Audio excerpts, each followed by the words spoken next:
Hi friends, எல்லோரும் எப்படி இருக்கீங்க? இன்றைக்கி எங்கள் வீட்டில் என்ன ஸ்பெஷல்னா வாங்க பார்க்கலாம். மட்டன் பிரியாணி, மட்டன் எலும்பு தால்ச்சா, சிக்கன் கிரேவி, தயிர் வெங்காயம், இதுதான் இன்றைக்கி எங்கள் வீட்டு ஸ்பெஷல். 1.5 கிலோ போல் மட்டன் வாங்கியிருக்கோம். 8 பெரிய வெங்காயம் நறுக்கி எடுத்திருக்கேன். 1/4 கிலோ போல் இஞ்சி பூண்டு பேஸ்ட் தனித்தனியாக, இஞ்சி தனியாக பூண்டு தனியாக அரைச்சி வச்சுருக்கேன். 15 பச்சை மிளகாய், 1/4 கிலோ போல் சின்ன வெங்காயம் அதையும் தனியாக பேஸ்ட் பண்ணி வச்சுருக்கேன்.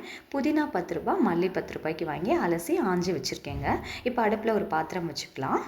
1/4 லிட்டர் போல் எண்ணெய் சேர்த்துக்கலாம். எண்ணெய் நல்லா காஞ்சதுக்கப்புறமா நறுக்கி வச்சுருக்க பெரிய வெங்காயத்தை உள்ளே சேர்த்துக்கலாம்.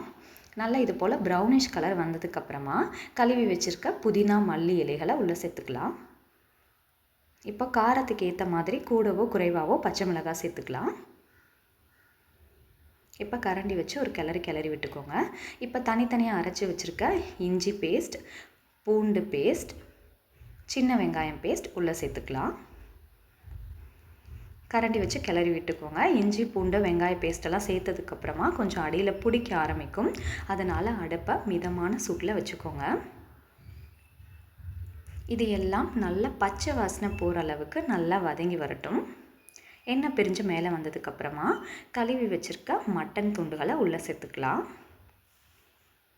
எங்கள் வீட்டில் மட்டன் பிரியாணினா தான் ரொம்ப விரும்பி சாப்பிடுவாங்க. சிக்கன் பிரியாணியை விட மட்டன் பிரியாணி தான் எங்கள் வீட்டு குட்டீஸ்க்கு ரொம்ப இஷ்டம். இப்போ கரண்டி வச்சு நல்லா ஒரு கிளறினதுக்கப்புறமா தேவையான அளவுக்கு கல் உப்பு சேர்த்துக்கலாம்.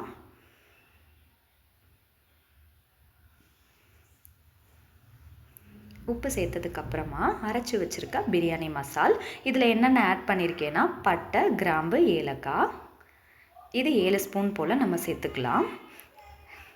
இப்போ நம்மளுக்கு அப்படியே கொஞ்சம் லைட்டாக டயர்டாக இருக்கிற மாதிரி இருந்துச்சு. அதனால் 1 கப் சன்ரைஸ் காஃபி, நம்மளுக்கு கொஞ்சம் எனர்ஜியாக இருக்கட்டும் அப்படின்னு சொல்லிட்டு காஃபி வச்சு குடிச்சிக்கிட்டேங்க இடையில. இப்போ மட்டன் நல்லா வேக ஆரம்பிச்சிருச்சு. இப்போ இதில் 1 பாக்கெட் போல் தயிர் சேர்த்துருக்கேன். புளிக்காத தயிர் சேர்த்துக்கோங்க. இப்போ கரண்டி வச்சு ஒரு கிளறி விட்டுட்டு இது 30லேருந்து 40 நிமிஷம் போல் நல்லா மட்டன் வேகட்டும். அப்படி அடி பிடிக்கிற மாதிரி இருந்துச்சுன்னா லைட்டாக தண்ணி சேர்த்துக்கோங்க. இப்போ எவ்வளோ அரிசி எடுக்கிறீங்களோ அதுக்கேற்ற மாதிரி தண்ணி, 1 படி அரிசி அப்படின்னா 2.5 படி தண்ணி சேர்த்துக்கோங்க. இப்போது தண்ணி நல்லா சேர்த்து தண்ணி கொதிஞ்சதுக்கப்புறமா 1 எலுமிச்சம்பழம் விதை எடுத்துகிட்டு அதோட சாறையும் உள்ளே சேர்த்துக்கலாம்.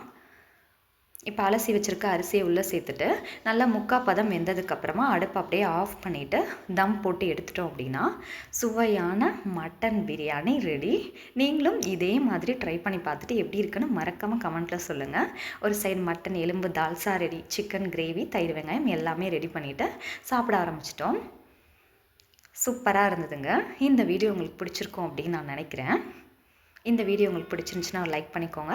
ஃபஸ்ட் டைம் நம்ம சேனலை பார்க்குறீங்கன்னா மறக்காமல் சப்ஸ்கிரைப் பண்ணிக்கோங்க. தேங்க்ஸ் ஃபார் வாட்சிங்.